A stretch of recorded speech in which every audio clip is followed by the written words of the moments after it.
Life process के अंदर मैं मोड ऑफ न्यूट्रिशन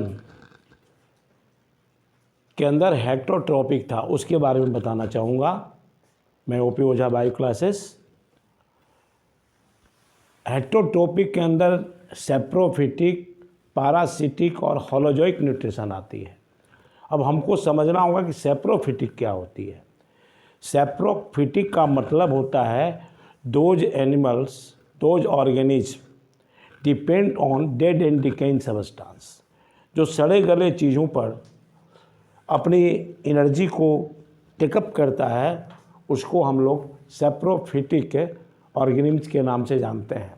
और इसका प्रोसेस जो होता है वो मोड ऑफ न्यूट्रिशन सेप्रोफिटिक होता है। ऐसे ऑर्गेनिज्म को हम लोग सेप्रोफाइट बोलते हैं। ऐसे खास करके फंगी और कुछ बैक्टीरिया होता है।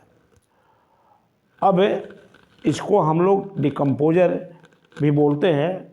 ये हम और इन्वायरमेंट्स में बताएंगे डिकम्पोजर के बारे में। नेक्स्ट टॉपिक होता है पारासिटिक। पारासिटिक का मतलब होता है वह organism, those organism depend on complete of host. Host पर कंप्लीट डिपेंड होता है। ये प्लांट में भी होता है और एनिमल में भी होता है। प्लांट में जैसे हम लोगों ने बहुत ऐसे प्लांट को देखा होगा जो दूसरे प्लांट पर ग्रो करता है, और ये कई रूप में होता है। पारासिटिक की यदि बात करेंगे एनिमल के बारे में, तो एनिमल में खासकर बहुत ऐसे एनिमल जो दूसरे एनिमल के बॉडी में रह के ग्रो करता है। मैनली हम लोग इंटेस्टाइनल वर्म के बारे में तो जानते ही हैं। ऐसे तीसरा जो टॉपिक आता है होलोजोइक। होलोजोइक न्यूट्रिशन में बात आती है, इसमें वह ऑर्गेनिज्म जो सॉलिड और लिक्विड फूड को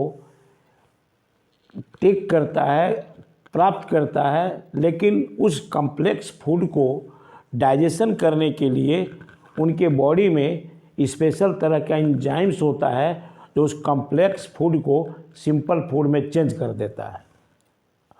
और ये यूनिसेलुलर ऑर्गेनिज्म में भी ये प्रोसेस पाई जाती है, मल्टी सेलुलर में भी पाई जाती है। यूनिसेलुलर में एग्जामिनेशन के ख्याल से न्यूट्रिशन इन अमीबा काफ़ी अच्छी तरह पूछी जाती है। तो थोड़ा हम लोग इंजेक्शन के बारे में जान लें। इंजेक्शन का जो प्रोसेस होता है, इसमें फूड को टेकअप किया जाता है, प्राप्त किया जाता है। कई प्रोसेस हैं, अपना अपना तरीका होता है एनिमल में फूड को प्राप्त करने का। जैसे यूनिसेलुलर ऑर्गेनिज्म में हम बताएंगे। डाइजेशन की बात होती है तो जो मल्टी सेलुलर ऑर्गेनिज्म होती है उनमें स्पेशल टाइप का ग्लैंड्स होता है जो एंजाइम को सिक्रेट करता है। लेकिन जो यूनिसेलुलर ऑर्गेनिज्म होती है उसमें भी एंजाइम्स लाइसोसोम्स के द्वारा आती है जो फूड को डाइजेस्ट करती है। और तीसरा जो होता है एब्जॉर्प्शन। डाइजेशन का मतलब समझ ही रहे हैं कि कम्प्लेक्स जो ऑर्गेनिक फूड है उसको सिंपलर फॉर्म में चेंज किया जाता है एंजाइम के द्वारा। और एब्जॉर्प्शन की बात आती है जो फूड को एब्जॉर्ब करके यूनिसेलुलर ऑर्गेनिज्म में भी एब्जॉर्प्शन होता है और उस फूड को माइटोकॉन्ड्रिया में भेज दिया जाता है, जहाँ से ऑक्सीजन के द्वारा फूड को तोड़ा जाता है और वहीं एनर्जी जो है प्रोड्यूस होती है। मतलब एनर्जी चेंज हो जाती है, वहीं से एनर्जी लिबरेट होती है। और एसिमिलेशन का मतलब होता है, एसिमिलेशन का मतलब वही हुआ कि माइटोकॉन्ड्रिया के अंदर फूड ऑक्सीजन के द्वारा तोड़ दी जाती है और फिर वो एनर्जी अपना लिबरेट होती है। और साथ ही साथ इजेशन जो अनडाइजेस्टेड पार्ट होता है वो बॉडी के द्वारा बाहर निकाल दिया जाता है। जैसे यूनिसेलुलर ऑर्गेनिज्म में हम अमीबा की बात करेंगे।